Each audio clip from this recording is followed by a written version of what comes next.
Many of you have told me about wanting to post political content, but being too nervous to do it. I realized that a big concern is trolls. Even if you're not trying to post content, you still come across them. Well, here's how to deal with them. Are you familiar with Cohn? He's the architect of 47's framework. He was very controversial. He was an American lawyer and political strategist. He's best known for being chief counsel to Senator Joseph McCarthy during the 1950s Red Scare. He's absolutely notorious for aggressively pursuing alleged communists. He used tactics like smear campaigns, intimidation, character assassination. Later, he became a fixer for powerful people like mobsters and politicians. He also mentored 47 in the 1970s. Cohn, he was about winning rather than being right. He didn't focus on fairness. He was more into manipulation, power dynamics, and strategy. He knew how to win at all costs, even if it meant stretching ethics. He was genius at psychological manipulation. Cohn, he was a bad guy. There's no mistaking that. But I think there's some lessons that we can take away. Winning isn't always about being the smartest person in the room. Often it's about playing the game better than the people around you. It's knowing that the system isn't designed to reward the fairest player, but the sharpest one. Trolls, they're a fact of digital life. Being targeted by a troll isn't a sign of your weakness. It's often proof that your voice is reaching people. The stronger your presence, the more likely you'll get the attention of those who delight in disruption. Social media is a battlefield. Trolls, they thrive here. Their goal is simple: to derail your credibility, exhaust your energy, and weaponize public opinion against you. So, what is there to take away from Cohn? When someone attacks you online, your first instinct might be to explain. You'll want to clarify, you'll need to defend, or just show the world that you're reasonable. But realize what trolls are actually looking for. It's not the truth, it's not conversation, it's your reaction. The moment you start defending yourself, they've already won a little victory. They've pulled you into their world. Their prodding is designed to bring you in. They want you in a place where logic fails and emotions take over. It's a variety of insults, misinformation, and personal attacks. Deny them the satisfaction of a response. Cohn refused to acknowledge weakness. Even when cornered during the McCarthy hearings, he bulldozed opponents with denial and deflection. He knew that any admission of error would embolden his enemies. Simply replying to a troll's bait often validates their strategy and escalates the conflict. So every time I almost responded to a comment saying something like, "Here's the attention your mom should have given you. You're welcome." Or, "It looks like you're allergic to nuance." It's best that I had said nothing, even though one or two may have gotten through. Only engage when doing so serves your goals. For example, publicly dismantling a troll's lie with evidence can strengthen your credibility with onlookers. If you're forced to reply, be boring. Respond with facts, not emotion. Trolls crave drama. Starve them. Trolls, they attack to frame you as the villain, the fool, or even the fraud. Define yourself before others do it for you. Cohn, he preemptively smeared opponents to shape public perception. In social media, this translates to owning your story. Post your values, your vulnerabilities, and your expertise before trolls exploit gaps in your persona. Address your flaws first. A politician facing past scandals might post, "I've made mistakes, here's what I've learned." Trolls thrive in information vacuums. Regularly share content that reinforces your brand. Think testimonials and behind the scenes work. You have to hijack their playbook. If attacked, pivot the conversation. A writer accused of censorship might post, "Let's talk about real censorship. Here's how authoritarian regimes silence dissent." In online interactions, the exchange matters less than how it feels to onlookers. The people reading your replies are forming impressions about you, not the trolls. This is when you show them who you are. Are you calm, kind, funny, graceful, or are you quick to snap back, lose your cool, and spiral into pointless arguments?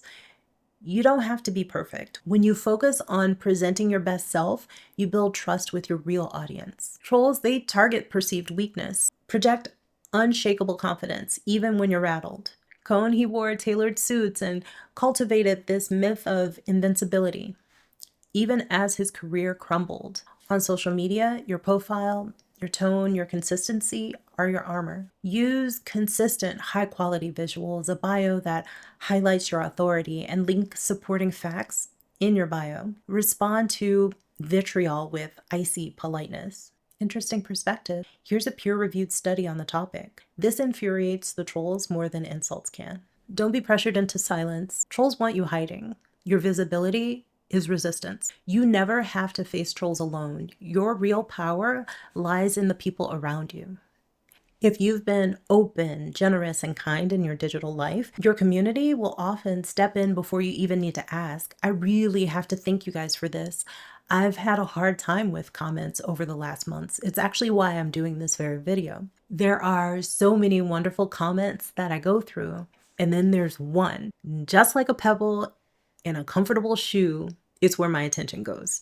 This playbook is inspired by Cohn and 47's ability to utilize it with poise. Remember, loyal followers and friends will call out trolls. You do this, and I appreciate it. You make me feel seen and appreciated and worth defending. This is why community matters. Relationships are a safety net. Maintaining good relationships online will help to ground you. Moving on, trolls love to claim that being blocked means they won or you couldn't handle it. That's bait. In reality, blocking someone is the digital version of closing your front door to an uninvited guest. You wouldn't argue with someone who barged into your home and started insulting you. You'd show them out. Every major social platform gives you the power to do that. Protect your space. You are the one in control, not them. Not every critic deserves your attention. Not every troll can be redeemed. Sometimes we cling to the idea that if we can just explain ourselves well enough, we can make someone see the light. But trolls rarely want to see it. They want to provoke. They want to waste your time. Your energy is sacred. Save it for people who argue in good faith, and then let go of the rest. You can choose to exit a conversation without guilt.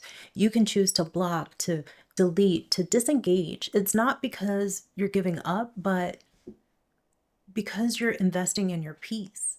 Not all followers are worth keeping. Prune your network to protect your mission. Cohn discarded clients who became liabilities. On social media, avoid clinging to toxic followers for vanity metrics. Remove frenemies who nitpick or stir drama. Move heated debates to DMs or just completely off platform to avoid a public dumpster fire.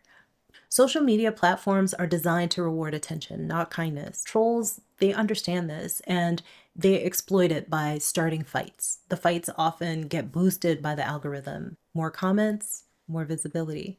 More outrage, more reach. You can use that same system for good. When a troll tries to bait you, pause before replying. Ask yourself, is this helping my message or theirs? Social media rewards conflict, not civility. Focus on outcomes, not fairness. Cohn cared about winning, not justice. To beat trolls, adopt the same focus. Trolls boost your visibility. Use their attention to promote your projects. Since you're here, check out my new book, Turn Hate into Content. Just look at all of the videos that creators make, making fun of absurd hate comments. Maybe I should do that too. If an attack escalates, deactivate temporarily. Let your allies defend you while you regroup. At the heart of all of this is one simple truth. Trolls don't really want to beat you. They want to steal your peace, and that's the real prize. They thrive on the illusion that their words have power over you, but their power is borrowed. It only exists if you allow it. Winning isn't about destroying them. It's about staying whole, staying calm, and staying connected to the people who lift you up. Every time you choose not to let a troll dictate your mood or your message, you've already won. Roy Cohn's tactics work. Defeating trolls requires ruthlessness, but not at the expense of your integrity. Use these strategies to protect your sanity and your mission, and not to perpetuate cycles of abuse. Ultimately, the best way to win is to render trolls irrelevant. Build a community so strong, so authentic, so purpose-driven that hate can't penetrate it. Trolls, they're very much a symptom of a broken system. Fixating on them actually distracts you from meaningful work, as Cohn himself might say. Don't hate the players, outplay them, and then rise above the game entirely.